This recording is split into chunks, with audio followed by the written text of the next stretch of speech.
This podcast contains explicit language. So I've just hit record, so we can get started right now. Pubes. This is Carlos. And this is Dave. Two fat guys talk games and friends. Hello, friends. Hey! We have Poe, Kiki, and Richie. Back from the Amazon battling influenza. Excellent. Yes, the bird influenza in the fourth world country known only as the Amazon. The Amazon's pretty universal. So, despite last episode being horrible, there's a slight follow-up we need to address before we move on to this episode. While driving my father to the airport, I asked him who he thought would win in a fight, and he thinks that Fred Flintstone would probably club George Jetson in the head with a rock before George Jetson could do anything. That's horrible. This is a conversation that actually happened. When I suggested the possibility that George might have weapons, he's like, no, man, he never had weapons. What are you talking about? See, that's why I thought he would have won. He would have had some sort of fucking space laser gun, but clearly I'm the only one who thinks George would have won. My father said something to the effect of, if Fred's a caveman, he's gonna beat the crap out of him. But George is smarter. Not by much. They had vehicles in that prehistoria and industry. That is true. And they had sake. treadmills on the outside of their buildings. Yeah, that future was stupid. And Fred Flintstone did think of ways to make counterfeit bills, so... Or no, Yes. sorry, that was Barney. Counterfeit That was a rock money. Anyway. Alright, so now that we've gotten that out of the way, today we have a topic roundtable. So I haven't actually picked any sort of order, but it's going to go the same way we went last time. Everyone brings a topic to the table, the rest of the table talks about it, then we move on to the next person. So, who wants to go first? I would, but I forgot my topic. I had a really good one. Should I just It's okay, quickly we can roll? just share one if you and I. We could just call this the blunders of the series. Don't worry, Kiki. You'll come up with it the second one of us mentions it. Or I'll forget until after. Hang on, I'm gonna grab a quick randomizer. 1 second. This won't be very Yay! long. I can always edit this after. Oh, choose me twice. Actually, this is a list randomizer. Are you serious? Wow. Okay, the 5 items in the list. 1, 2, 3, 4, 5. Well, actually, I put in names, so it goes David, Carlos, Richard, Nilsa, Apollo. Wow, I got screwed. Mm-hmm. So, other fat man, Dave, you're up. Okay, well, my topic of the day is remakes. Are they good? Are they bad? Is there really a point to them other than nostalgic reasons? Ooh. Are there remakes that you personally like? Well, here's the thing. I've got both good and bad on this topic. I mean, there's the good, Jack and Daxter for PS3 getting the graphical update, and I had a lot of fun with that. Then you have the bad, which is pretty much every Street Fighter made since Street Fighter 2. And then the ugly, Coming across the Resident Evil / Silent Hill collections that came out here recently. And I do mean ugly. Truthfully, I on one hand, I really like what they're doing, bring back the older games, giving them a graphical update. But if your name is Capcom, you're lazy as shit. Silent Hill is a good example. Well, even the Resident Evil ones. Other than 4, they were just done half-assed. It was like anything that was older than 5 years, they gave to a bunch of college students who then did their grade 3 coloring book. I think we need to differentiate between a remake and a port, because there's a big difference. A port is just transferring that game to another platform, and you could even have the enhanced port where they add some things, but they don't really change anything else, like Final Fantasy Tactics ported to the PSP and iPhone. That's more of a port, even though it has some extras. A remake would be something like how they remade Lufia 2 as an action RPG for the DS.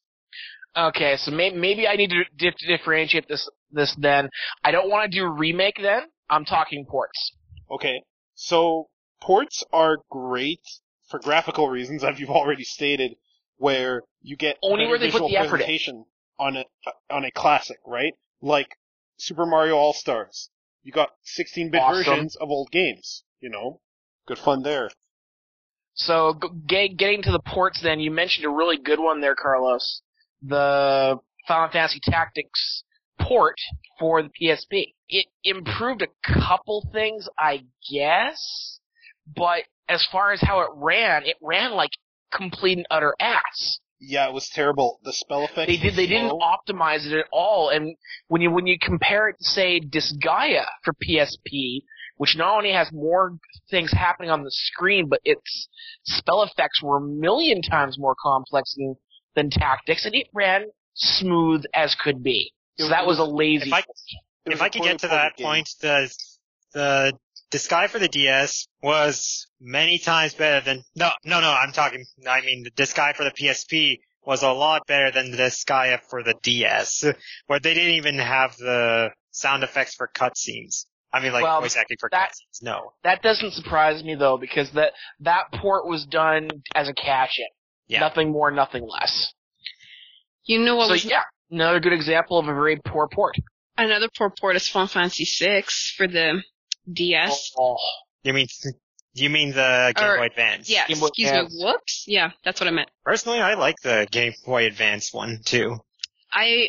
When I tried to play it for a little bit, but the spell effects, firstly, were really slow, and the noise didn't sound right. I was like, ugh. The Game Boy Advance does music less good than the SNES, and you could tell with the quality of the synthesized instruments was quite a bit lower on the Game Boy Advance.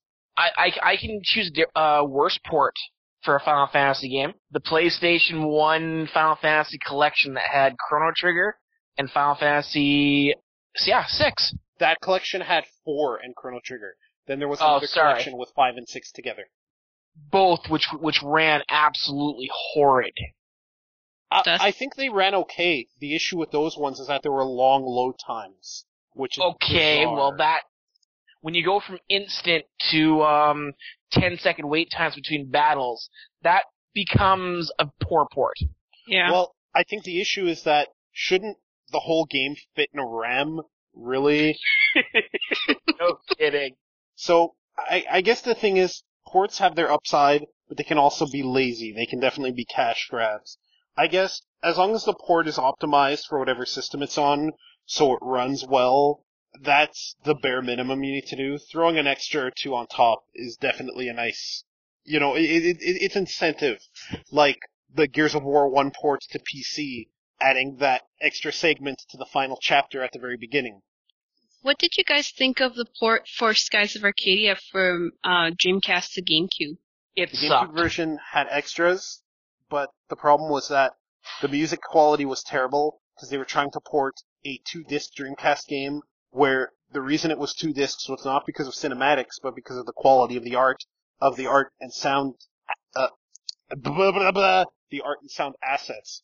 There were some extras, but I couldn't get over the fact that it looked worse, was kind of choppy, and the music, it is a criminal sin to fucking fuck up that game's music. Just like Final Fantasy VI, you don't port it to a system that can't handle its music. You don't do that, man. Bad That's rule. sort of what killed me playing it. I never owned a Dreamcast, so I tried to play the GameCube version, and after listening to a whole bunch of the music online, I couldn't do it. Because you could definitely hear the difference between the Dreamcast track and the associated GameCube one. Oh, absolutely. Mm-hmm. And there was Or another speaking issue. of Dreamcast, Grandia 2. Actually, to go into Skies of Arcadia very quickly, the Dreamcast version, the boss battles had dynamic music, where the music would segue into a more dire theme if you were losing, or more victorious theme if you were winning. And these transitions were smooth. There were hooks in the music, so that it would transition smoothly at some point to the appropriate track.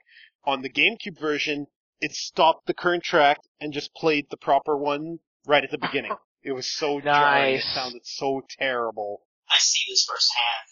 Since I never played Skies of Arcadia on Dreamcast. And I really have to get back to it, even on GameCube, because I do hear that it is actually a great game to play.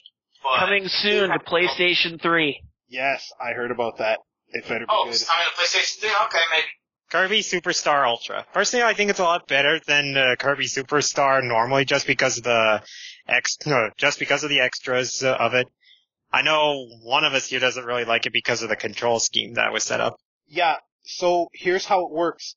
On that game, B is your action button and A is jump. Unlike every other DS and Super Nintendo-made game, where Y is the action button and B is jump, there's no option to change this unusual control scheme that is unlike any other Nintendo game on the platform. And he treats this like it becomes instantly unplayable.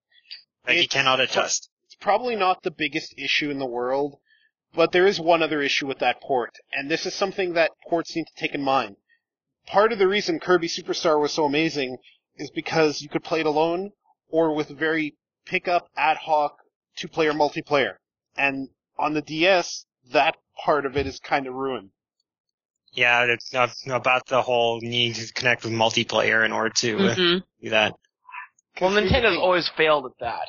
Here's the thing. In Kirby Superstar on the Super Nintendo, if someone came to my room, be like, hey man, this looks like a cool game. I'm like, oh yeah? I hit the helper button, I pass him the controller, now we're both playing this game. And he's like, hell son, this is good shit. That can't happen on your DS, where you're like, oh man, this is a great game, but I'm not going to share it with you. There are only 2 screens. I need them both. Dave, do you want to talk more about the port? Well, I mean, we definitely agree that a good port can be amazing.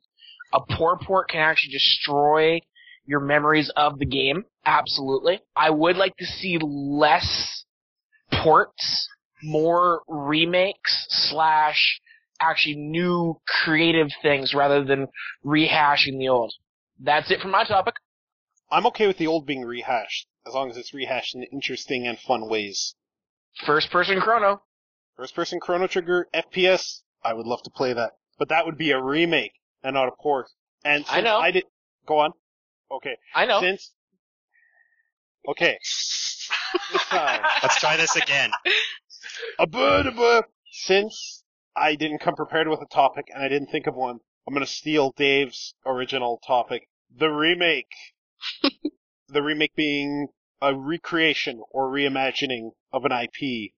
A reboot, it's sometimes called, like the upcoming DMC, where the head of Ninja Theory, the head of the development team, made Dante look like him because he has tiny, tiny testicles and needs to show the world that he's Dante.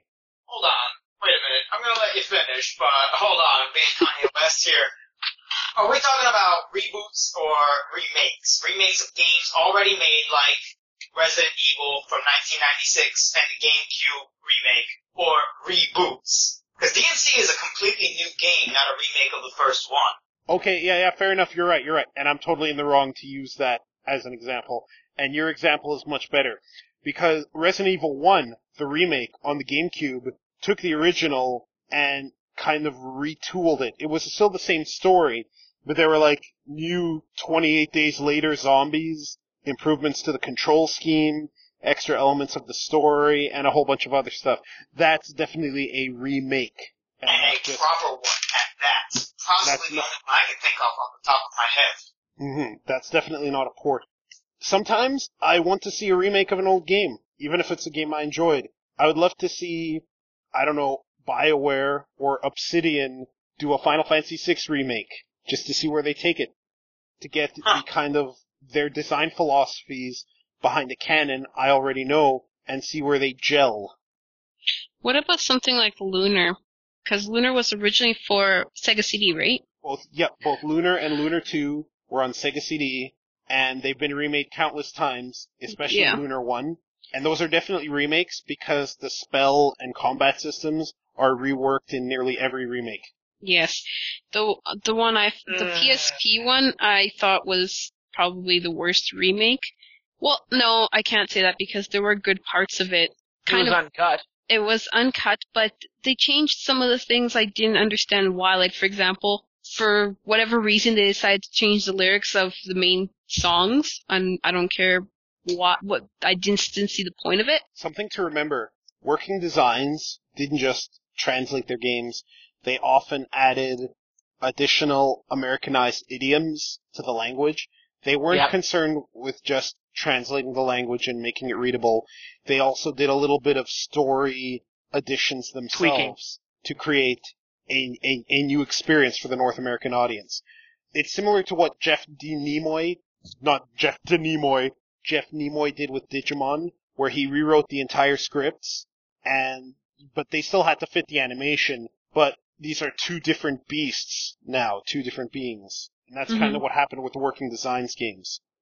And thank goodness for that. Yeah, because I really did like Lunar 1 and 2 for PlayStation. Yes, and those were already remakes. Especially Lunar 2, because its spell system on the Sega CD was about putting points into trees, and on the remakes, they just simplified it and gave everyone like a base set of 8 or 10 spells. Much simpler, yes. Well, for the RPG it was at the time. Trees would probably be better for the future generation. I have no idea what you're talking about. What you were just talking about, the whole, the skill trees for Sega CD Lunar. Are you saying that the skill trees are good for the future? It sounds like it'd work more in the future than it did at the time. But there were games at the time that used skill trees. Like what? Okay, who's next on the list? Hey, let's get back to that topic there, buddy. Well, if we want to be real, I guess Lunar did. I'm trying to think. Remakes. I can't believe Bad remakes? You mentioned one right off the bat, or somebody did. The remakes of Lufia. Yes, Lufia 2. I'm all for making it into an action game, but what they did there was not appropriate, not good. It should never have been called Lufia. It was just a massive mess. Was it a mess because it was an action RPG, or was it a mess because it was a poorly made action RPG? Poorly made action RPG. Gotcha. Was it still very puzzle heavy? Don't really know. I only lasted about 20 minutes. Gotcha. That's gotta be pretty bad for Dave. I was a very big fan of the original Lufias. I own both of them. I played it through multiple times. So I was really looking forward to this new take on Lufia, and they raped the storyline, so it wasn't even really Lufia anymore. They kept a couple of the base ideas, but the actual storyline was different, and the gameplay just didn't fit, I felt. Yeah, like, that's the thing. You're not gonna remake Mario 1 as an RPG, although I guess you could, and that was probably some base idea from the Mario RPG games, right? I don't know if it's such a bad thing for an action RPG to be made out of a turn-based one, but I recall Lufia 2 being very party-centric. You had multiple party members and a customizable Pokemon-esque creature, so that lends itself to... I remember that one. That's the one I remember most of all for Lufia. So what remakes would you guys like to see? I mentioned mine. Now this is a topic I can get around. Remakes to see. Not another Pokemon one. No, please no. They already done a lot of those. They did do Pokemon remakes, Fire Red, Leaf Green. And Heart Gold and Soul Silver. Yeah. And who knows what's going to happen. Black and White 2. Actually, storyline-wise, those take place 2 years after Black and White one. Same thing. But, who knows, they might do something stupid like a 3rd gen remake of Ruby Sapphire Emerald. I don't know. The worst ones. I don't know, I was bored with the 2nd gen series, the storyline and the overall world of it. Gold and Silver? Yeah, That's why I never really got far in the Heart Gold remake. Well, that's because you already did it. I know, that's why I was bored with it. I was bored of fucking Diamond. I was just like, give me my goddamn EV team so I can fucking wreck shit. And then when I was doing that, I'm like, okay, I don't care about this trainer. I'm fucking Uber, woohoo. Who the hell is playing Pokemon for its story? Yeah, I was about to say that. I was about to be like, wait a minute, are we literally talking about Pokemon's story? What are we doing here? What do we even do? The only story you need to know is that Whitney's a bitch. Whitney is a bitch. Fuck her stupid Miltank and its stupid rollout. And fucking optional super boss in the middle of the fucking game. Fuck you. I am proud to say I only played the first one, and you guys are fucking nerds.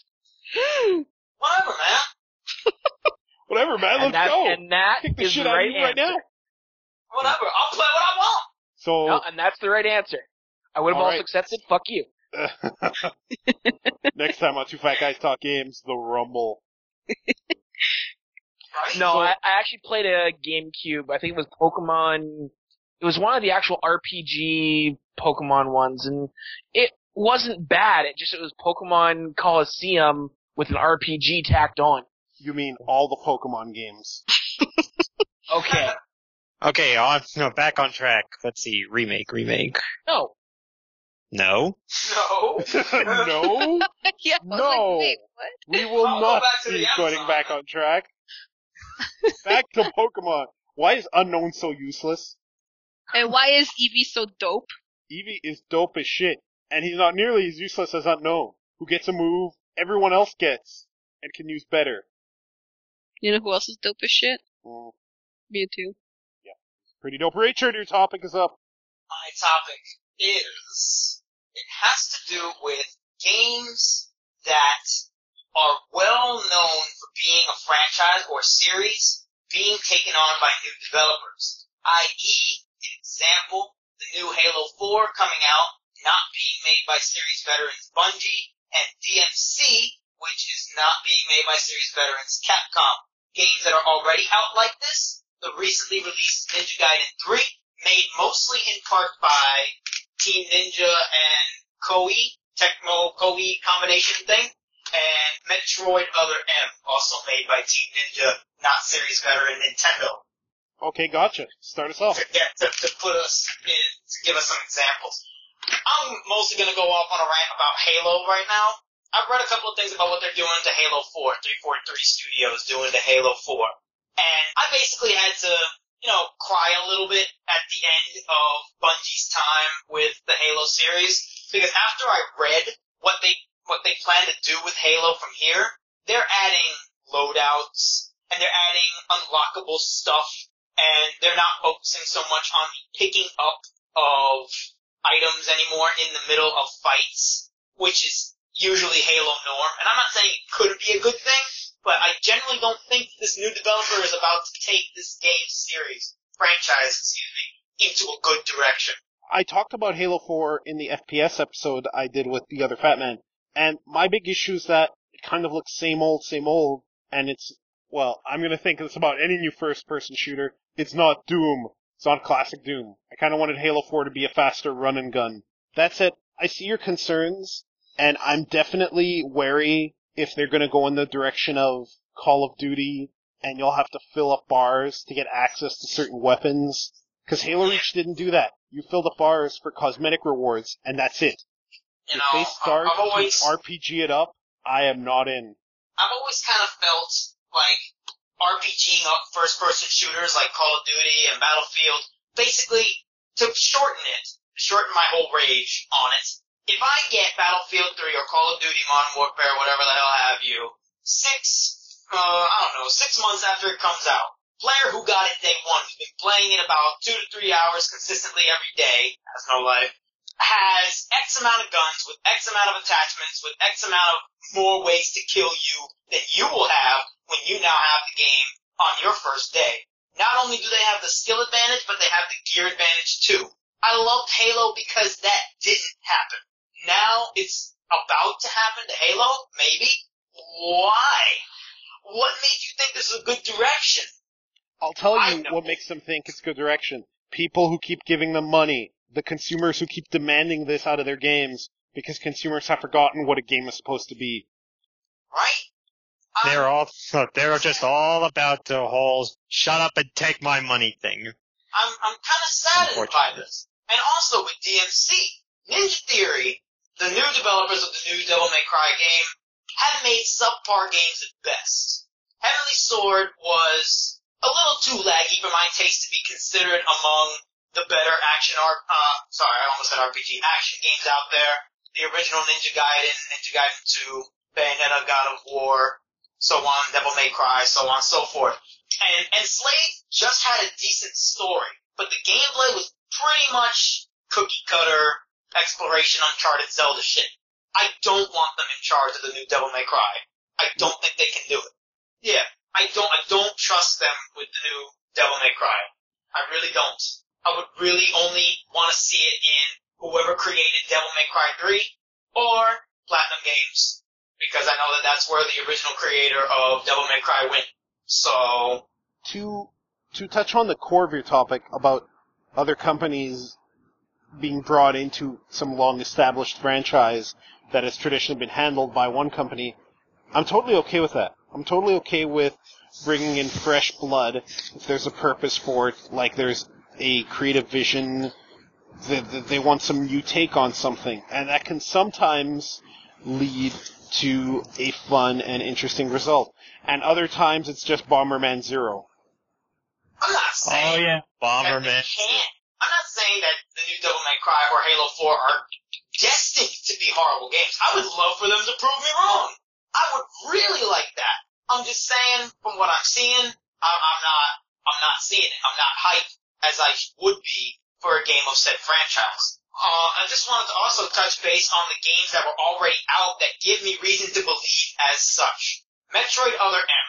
I am notoriously well known for my comment on how I did not personally hate it as a game, but I hated it as a Metroid. It is not a Metroid, no matter how you look at it, but it is not what I would call... I've played worse. A lot worse. The issue, though, here is that Team Ninja, they're not the ones who pussied up Samus. I know. That was still Nintendo. Nintendo had the outtake on the story, which was the real flaw of Other M, if anything else. Which is really retarded. The story destroyed Samus as both a female video game role model, idol, whatever you want to call her, and overall piece of history. Now that we know that this is how they want her to go, this is canon, I don't want to talk about it, it's sad.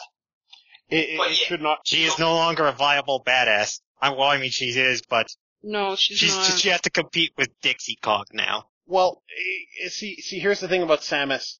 The problem is that, a badass can have an emotional side. A stoic individual can have daddy issues. The problem is she presented it in a way that is completely in line with Japanese female stereotypes. Yes. Kind of shrinking before the dominant male. And that's not how Samus has ever been presented.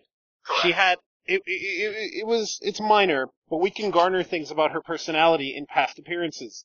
And none of those things lend themselves toward the way she was presented as a character in Other M at all. This is true. Absolutely. Agreed. What was my other example? I said something else too. A game that was left in the hands of... Oh yeah, Ninja Gaiden 3. Recently released. Piece of garbage. I'm a big Ninja Gaiden buff. I enjoyed the hell out of 1. I played Black. I even played Sigma on PlayStation 3, so yeah, I played the first one a total of 3 times. Yeah, I thought it was that good.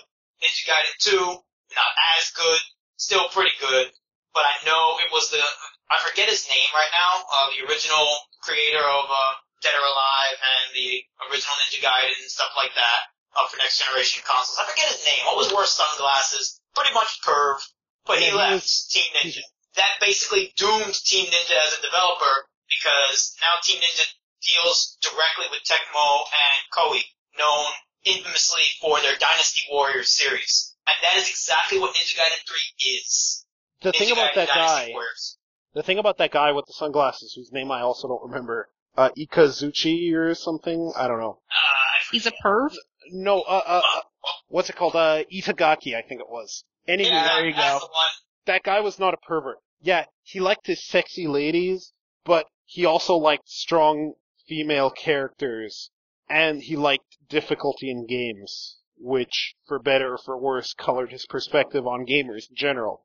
The thing about that guy is that if he had written Other M, Samus might have had an extra ass shot or two, an extra boob bounce or two, but she wouldn't have been what she was. Because here's the thing, he liked attractive female forms, but he wasn't a sexist. Point taken. Unlike Team Ninja. No, it wasn't Team Ninja, though. It's not Team Ninja. It was Nintendo. Nintendo, they're the guys who wrote Samus's whole story in Other M. It was Samus. Right, I keep forgetting that. Remember, Team Ninja is not the enemy when talking about Other M. It is still Nintendo.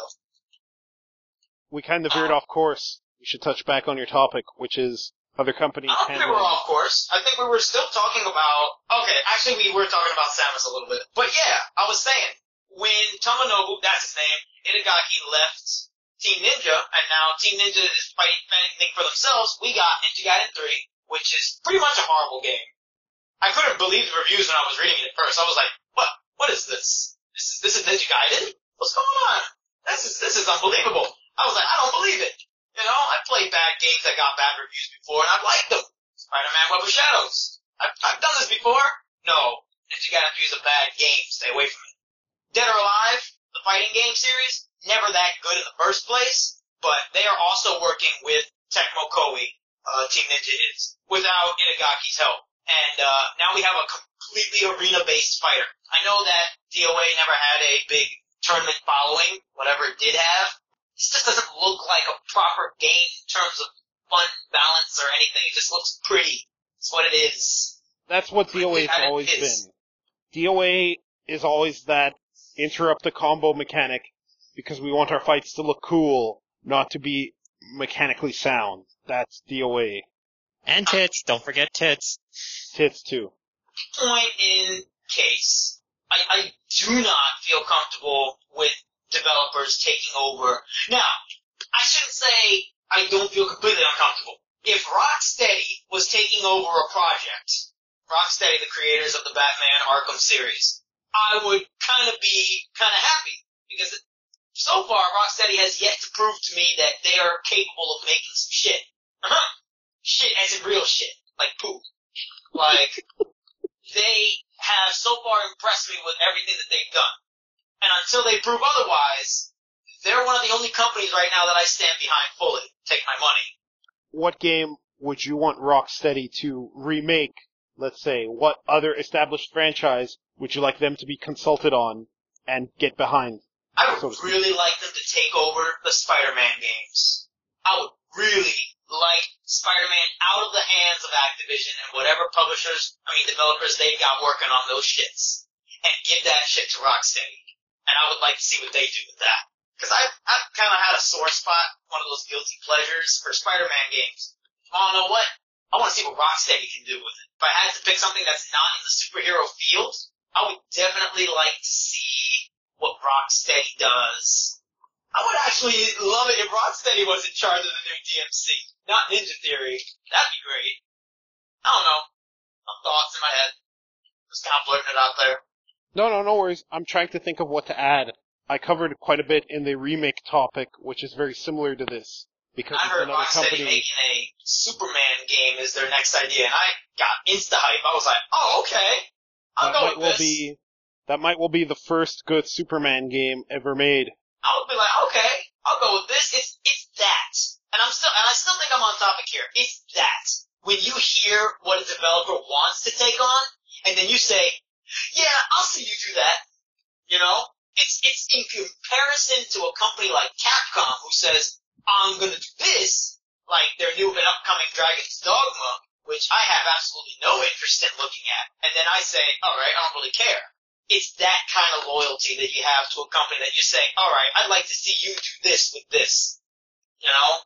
That's what I feel. And there's very few developers nowadays I feel that for. Another company that I feel that for, Platinum Games, has not given me a reason to distrust them. Yet. Makers of Bayonetta, Vanquish, Mad World, upcoming Anarchy Reigns. I'm pretty much done. Okay. I was just wondering when everyone else was going to chime in on this topic. I was going to say... I apologize. No. I came pretty prepared with this topic. I did a lot of thinking in the Amazon. That's excellent. No, it's really good that you did. It's just that we need everyone else to chime in now on this topic. Let's do it. I'll shut up now. Go ahead. No. It's okay. Go on. Oh, let's see. Passing the reins on from one company to another for a franchise, it all really depends on if they can keep the integrity of that game's core mechanics, how it works, how it plays, from the transition from one company to another. I'm not sure that necessarily needs to happen. I think the end result just needs to be good. The end result just needs to be well made. Like, if, just to throw out a ridiculous example, Nintendo had some other developer do a Mario game, a proper Mario platformer, and let's say that platformer didn't really play like a Mario game, but did play really well, and had intuitive controls, and was fun, and had great level design. I'm still gonna say that's a great game, even if it's unlike what came, the games that came, I'm stuttering. That came before. The games, yeah, before it. I would definitely say the same thing.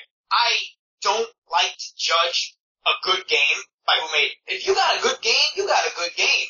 Mm-hmm. You know? Sonic Team hasn't made a good game in a while, but you wanna know what? If they make something that'll impress me, I'll be like, you know what? Good job. I'll play this. I won't give them that credit. Fuck them. A stopped clock is right twice a day. So Sonic Team's right once? Sonic Team is... They've only been right once so far. They have to be right one more time before they're eventually disbanded. So they're never going to band again because they've been wrong numerous amount of times. They just suck, and Sega keeps giving them money. That's the big problem. Yeah. I have to admit, depending on who the game's being given to, you do have a lack of faith pop up. I agree with Richie on that. However, just because a lot of these developers now have multiple teams, it's hard to blackball an entire company or an entire development group based on the actions of one team. For example, Epic and Bulletstorm. I loved me some Bulletstorm. It was a good game, I felt. Bulletstorm was, I felt, a really good game. It was a strong game. It had an interesting character, and I got to blow shit up. So I enjoyed it. But it was a flop, unfortunately, so they're not going to do a sequel or anything to it. It's just going to die. It's unfortunate because the studio underneath Epic that was doing that game, as far as I've heard, their developers have all been basically cut into the other groups, and we'll never see anything from those guys again. And I find that sad. That's the thing that pains me. I hate hearing stories like that. And yet you have teams like Team Sonic yeah. or Sonic Team, and everything else that's being handed money, being allowed to do what they consider to be creative and new things, and yet these games are sucking. So who is their QA people? Honestly. I 110% agree. Sonic Team keeps getting money, for example, and they keep giving out shit, but people are like, oh, it's Sonic for the most part. That's what they do, and they're just like, oh, it's good because Sonic's on there. Michael Bay syndrome. People decry these movies, and what's the first thing they do? They plunk down their fucking money. The Angry Video Game Nerd, James Rolfe, said it on his website. He's like, you know, if you really think this Ninja Turtles movie is going to be bad, speak with your wallet. A lot of and you don't haven't go been, see it. Yeah. Yeah, a lot of you haven't been given those sales figures. If you think, stop giving these companies money and you send a powerful message. But if you give them money, they're like, fuck it. That's the end goal. They don't have to have any integrity or any sound game design behind fuck all nowhere unless your money tells them that's what you want. Look at Capcom. Like, they don't give two shits. They're just like, oh, here, pay for DLC. Oh, you pay for this. And it's just like, well, what the fuck? They would give two shits if people didn't flock to Street Fighter Cross Tekken. If they voiced their discontent and also, this is the key part, didn't buy the game. But they did. They did it anyway because it's what everyone else is going to be playing. And people are starting already not to care about it. And it's like, well, great. Now they have all of your fucking money and they're just going to do it again. Street Fighter V is going to be a giant piece of shit and people are going to plunk down money for it. There's going to be a Street Fighter V? Of course there is. Come on, Paul, really? I can't believe I walked into that. Yeah, Poe, also, you know, we do breathe this thing called air, and water is needed. While on that topic, my god, there's a new Mario game being announced for the Wii U. Yeah, What Super Mario Wii U? fucking Okay, next time. do? What is it called? It's called the Wii U. You know, there's like the domain name that's taken for Super Mario Brothers 4. Okay, it's called Super Mario Bros. 4 Wii U. Sure, probably. Alright, Kiki, you're up. I've forgotten my topic, but that's okay. Poe and I were thinking of a topic together. It's like, Basically, the topic is either a game or something from like a series of games that was really bad. For example, in the Phantasy Star series, Phantasy Star 3 was Pretty So we're talking about the duds of the series, the black sheep. Yeah. Yes. Another example, shoot, what was it? Well, anything from after Sonic 3. That's a dud. For the Tales series, Legendia, absolutely horrible. Poe, go ahead with an example anytime. All right. Sorry, I was trying to remember. We were talking about it earlier. We were also talking about, like, Skyward Sword for Legend of Zelda. Crystal Chronicles. Oh yeah, Final Fantasy Crystal Chronicles. Final Fantasy 11, Final Fantasy 14, Final Fantasy 12, Final Fantasy 10-2, Final Fantasy 13. Am I missing any in here? I don't know. I was just bashing the Crystal Chronicles one for mostly because of the GameCube iteration. Final Fantasy 5. And, nice. I like 5. And mostly because the Crystal Chronicle universe is kinda, no one cares about that. Even more so than the other numbered series in the series. I really enjoyed the DS game. Multiplayer was fun. The DS Just saying. game? Which The one Yeah. you controlled with the stylus? Yeah. For Zelda?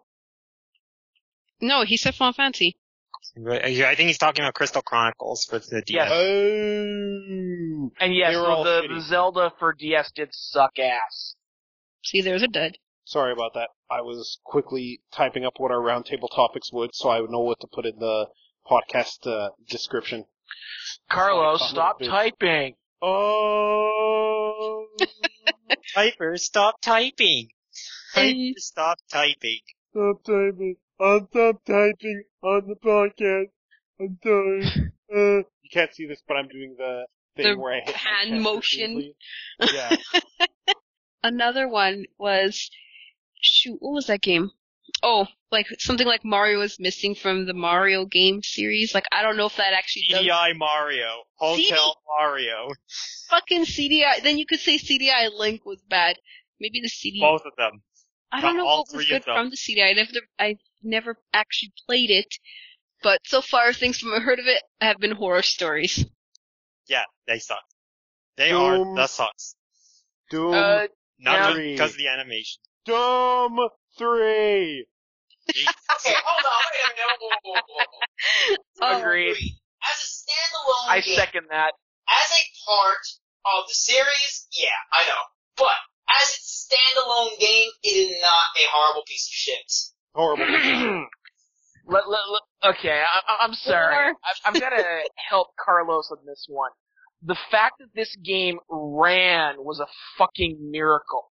Let's take a game, and I call it a game very loosely, because I think it only had 2 shades, red and black. With game design. I'll get to it. Finish. Well, okay, game design, Finish that your game point. sucked. Oh, so games sound like the Virtual Boy? Finish your moot point. Actually, yeah, you're right, Kiki. Doom 3 was Virtual Boy bad. Thanks for putting that in perspective. No problem. The expansion pack to it improved some things, but no, Doom 3 was a Half-Life wannabe that failed in the pits of hell. It's kind of like if Half-Life was boring. I want to repeat Yes. that this game, where demons invade from the depths of Mars, was boring. That's pretty bad. I mean, It wasn't that bad. I would actually say that the Doom movie was better than the game. Okay, you know Now what? let's not be silly. Your Jesus. point has been made. Now, And The both of game those was things are not better than Star that's Ocean. dark.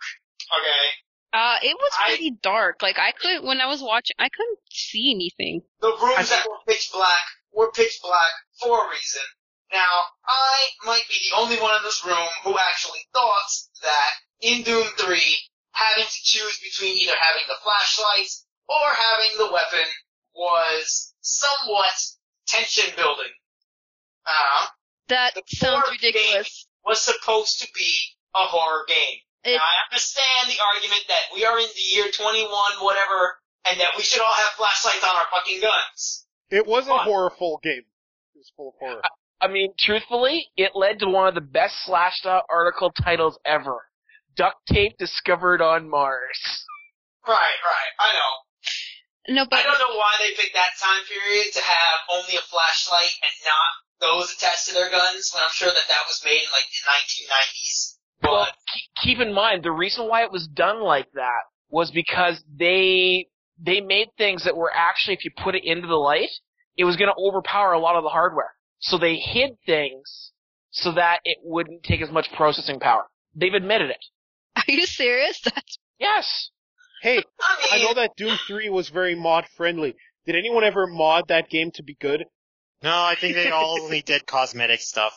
I mean, my thing is that, yes, the context of the reason why the game mechanics work the way that they work are absolutely ridiculous. I understand this. As an actual game, from the point of standing of the game mechanics that you had to choose between light or the weapon, and that oftentimes hitting things with your flashlight wasn't really going to get you anywhere, it was just kind of like, I don't know, I played it when I was like, 15-ish, I guess? I don't know. I still play it sometimes today when I see it in the back of my game case collection. I'm just like, you know what? This game is kind of fun.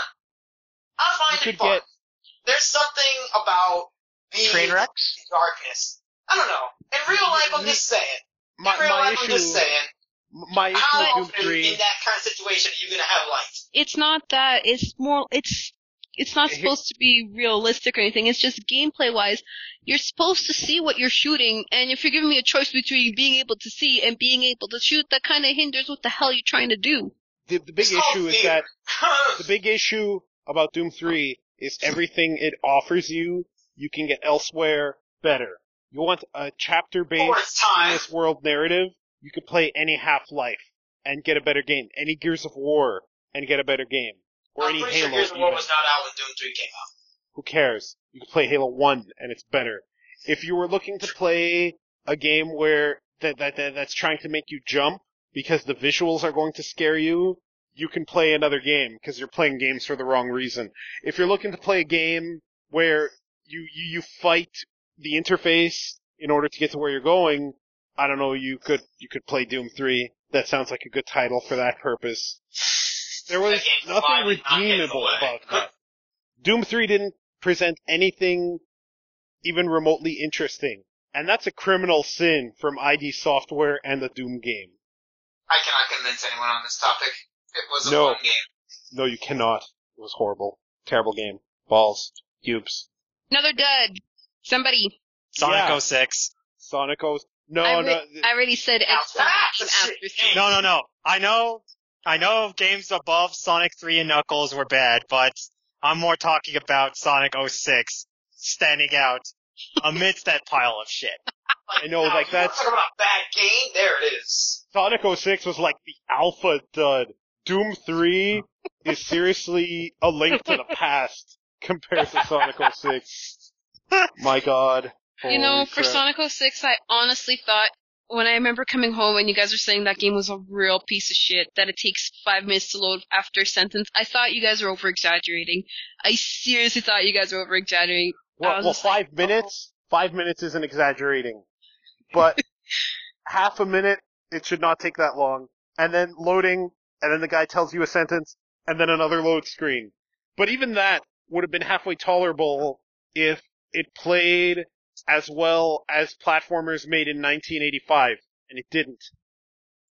That's a piece of shit right there. Yeah, I gotta say, I only played half a minute to a minute of it, and that was more because I asked you to see how bad it was.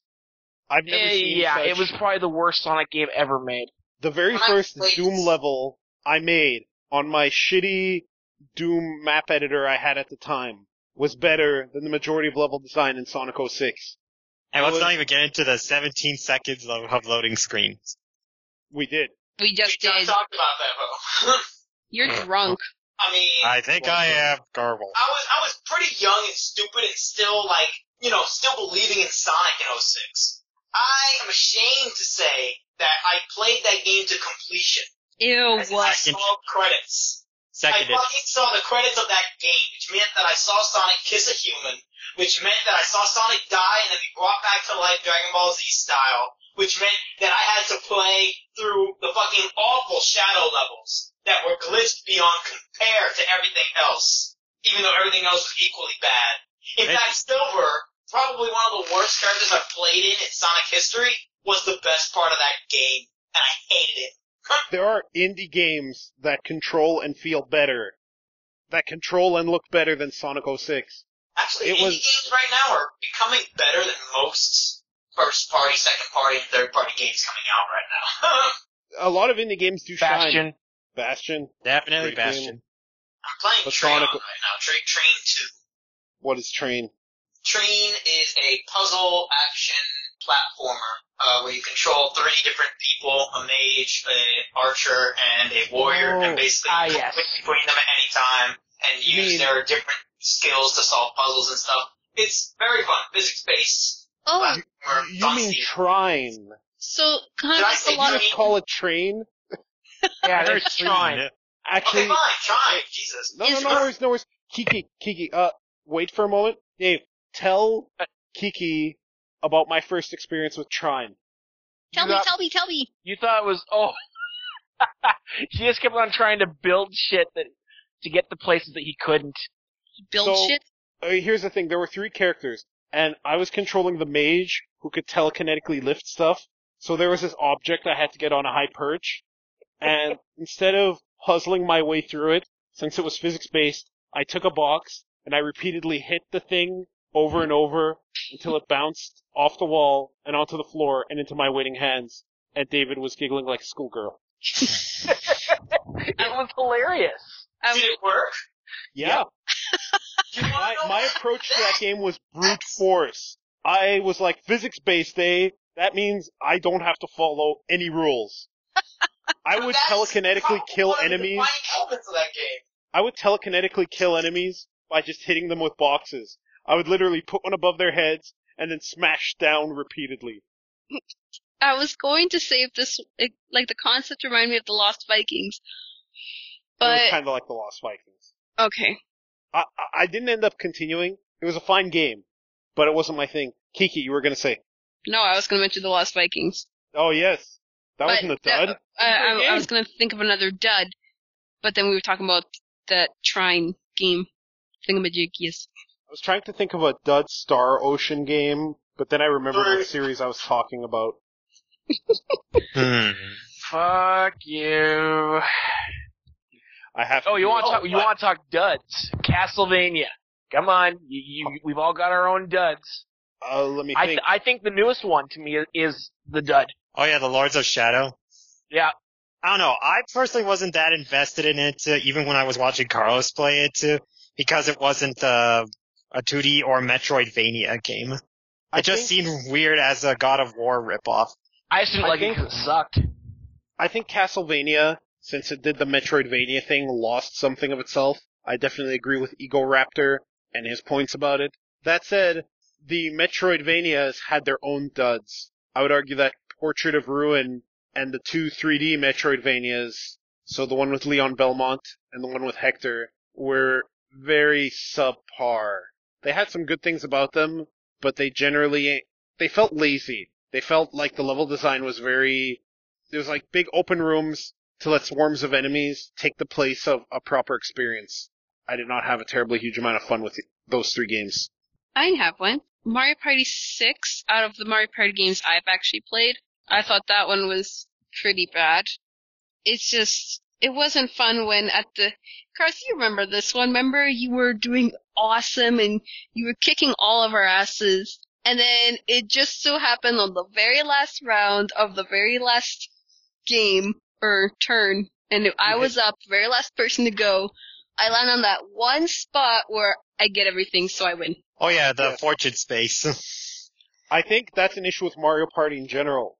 Mario Party could be a fairly well-designed competitive board game, but there's too many random elements that just arbitrarily reward and punish without rhyme or reason. Speaking of duds, Super Smash Brothers Brawl. Oh, we knew this was coming. Speaking of arbitrary elements, the most non-gaming friendly element ever introduced to a game, made by a designer who held gamers in contempt, and that's tripping. Every time you dash, there's like a 1% chance. Who is typing? Sorry, that was me. It won't happen again. Alright. Breathe. Some designer was so angry that Smash Brothers was considered a competitive franchise that he actually contemptuously made it so that every time you dashed, you had a chance to trip. You could not, play in such a way to avoid dashing unless you picked a character who could fly like Meta Knight. Your opponent did not have to do anything. The game just arbitrarily punished you. And it could never be turned off. How do you do this? How do you dictate how people play because it's not what you intentioned? Melee ended up becoming a pretty much, what's the word I'm looking for, cult phenomenon for the fighting game scene. What happens is, you have this fighting game community, however big or small it is, and I think it was pretty big, Melee had, and then you basically, there's people out there, let me put it this way, that play Brawl thinking it was better than Melee in terms of tournament content, tournament fighting game worthiness. I'm just like, where in the world are you on this planet so I can go there and ask you if you are okay in the head? Because I want to help you. The issue, though, is that tripping... I want to help you. Maybe we can play some Melee matches together. Come on, let's go over here. I want to touch you and heal you. I do not want to touch them. I feel like if I touch them, it's going to be bad. Now, I didn't get into Melee on the tournament scene until very late. I didn't get into fighting games, but I will admit that I got into fighting games because of Melee. It was Melee that made me see other fighting games in a different light. So, Melee holds a special place for me. You wanna know what? After I've seen the way that Melee can be played, and the only way that Brawl can be played, you know what? You limited people's options, you jerk. You know what? Here's the thing, though. Sorry? The thing about Sakurai is he introduced this to stop competitive play. That in and of itself is a terrible thing for any game designer to do. It is contemptuous. But the end result, it damaged all players. The most casual of casual players do not deserve to be this is bad for every player at every level. Casual players are robbed the ability to use one of the most basic functions of this game because they will randomly trip. And intermediate players will lose the ability to learn further because they will randomly trip. And this cannot be turned off, ever. There's also the fact that there's no real combos in Brawl. There's no real hit stun and linking moves into other moves like there was in past games. It was designed by a designer who was like, what the fuck are you people trying to be skillful? No, I want you to play sillily and whatnot. Love and flowers. And prettiness and duckies and bunnies. But we're talking about Brawl! Oh, there's no duckies and bunnies in Brawl. There's no happiness. It was fun though. Well, no, it wasn't. No, I'm sorry, I lied. I'm so sorry. I did not mean to say that. That game is an affront to gaming. It is a dud to its series, and it's a dud to gaming in general, and it's alarming that it gets the accolades it does. Gamers. It is. It is terrible. In fact, I've been writing a Bitmob article for every podcast I've been putting up. It's kind of my metronome for when I write an article. I think the next one is going to be me just slamming the shit out of Smash Brothers. See what people say. Sounds good to me. Mm-hmm. You have to make certain that you really lay on the facts of how, if nothing else, it affects the player base. Because now it's the worst thing, like you said, for a developer to do, to dictate how you want to play this game. If I want to play Bayonetta, which you could do so many different kinds of combos in, and all I want to do is wall jump in the corner, which I can do, let me do that. Don't put a limit on how many times I can do said things, or whatever. I think there is a limit, but you know what I'm trying to get at. No! See, here's the thing. Fucking pricks. Here's the thing. Playing someone else's game, you are plugging into someone else's vision. Just like watching a movie or reading a book. That's why people demanding a different Mass Effect ending are dumb because you're plugging into someone else's vision and seeing someone else's art. And this happens in games as well. A friend of the show, Ike, who is going to be on very soon in a future episode, I mean, he says that you shouldn't expect a cat to bark like a dog. He would often say that when I would criticize games for being something that they're not. And he was often correct in this criticism. You can't go into Mario and go, why can't I always have the fire flower? I always want to have it, all the time. Like, if that's what you want, play Mega Man. It's a platformer where you shoot shit. However, that said, it is not wrong to expect that a game designer will not introduce elements into their game to purposely prevent skillful play if that is what people want to do. That is like if the developer of Skullgirls, Mike Z, put in some system that if you do so much damage in so much amount of time, your character dies. Bam. Sorry, cheapo. Don't be being cheap. Sorry and for being cheesing awesome, people. but you're gonna die. That's sort You're of what just I too dreamed awesome. what would happen whenever people spammed Hyper Viper beams with cable in MVC2. That's right. You're an And asshole. you shouldn't have dreamed it. You should have spanned the beams. I love Hyper Viper beams. I don't know how to play cable, so... Do you have any more duds? Do I have more duds?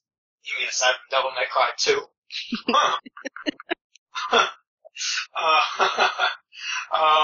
I'm telling you, man, that new Devil May Cry HD collection.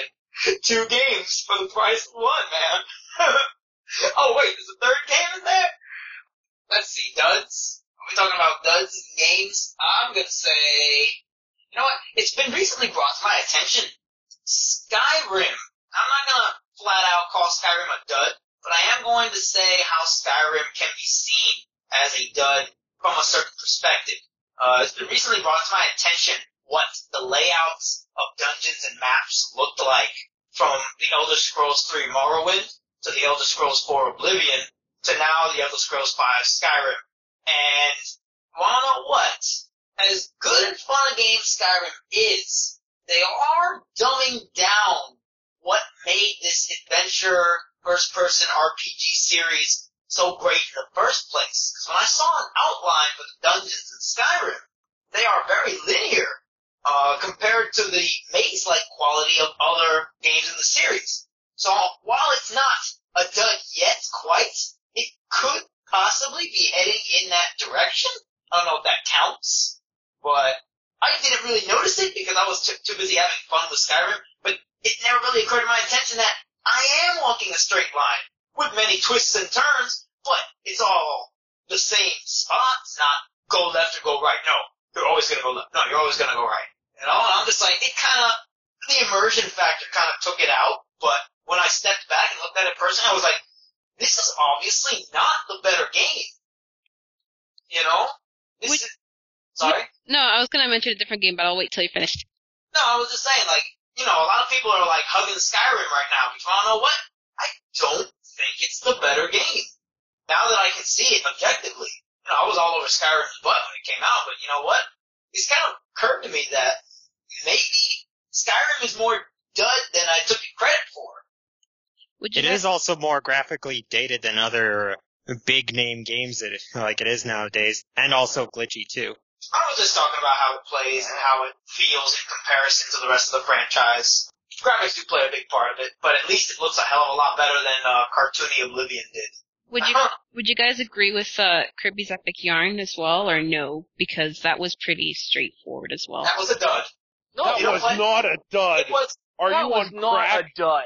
I'm sorry. You are on 17 kinds of crack, Doom 3 lover. But I'm gonna have to defend with Richie. I was really bored as shit with Epic Yarn. Because I will explain why. I may be wrong in the sense of dud. It may have been a dud for us. Of course, obviously, whatever is a dud is always held in the opinion eyes, the eyes of who's giving their opinion. The reason we thought it was duds is because the game was obviously made for a different age group, not fans of Kirby.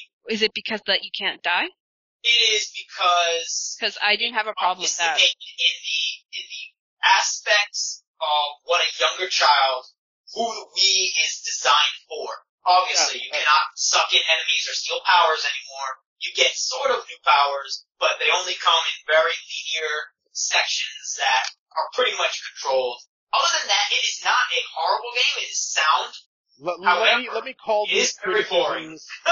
Let me call these criticisms giant bullshit, and this is why. Because every game every platformer is providing you its own slew of unique mechanics to keep you playing. There is nothing wrong at all with any Kirby game, Epic Yarn or not, being less malevolent, a lot more playful than your average platformer, where there is no real physical threat. You know, enemies aren't quite so threatening, but there's still a set of goals to achieve and whatnot. And the whole visual presentation of that game, the whole level design, what they ask you to do, like, this is a game that was designed to put a smile on your face. And it definitely did. And it controlled like a dream. Controlled like a dream, man.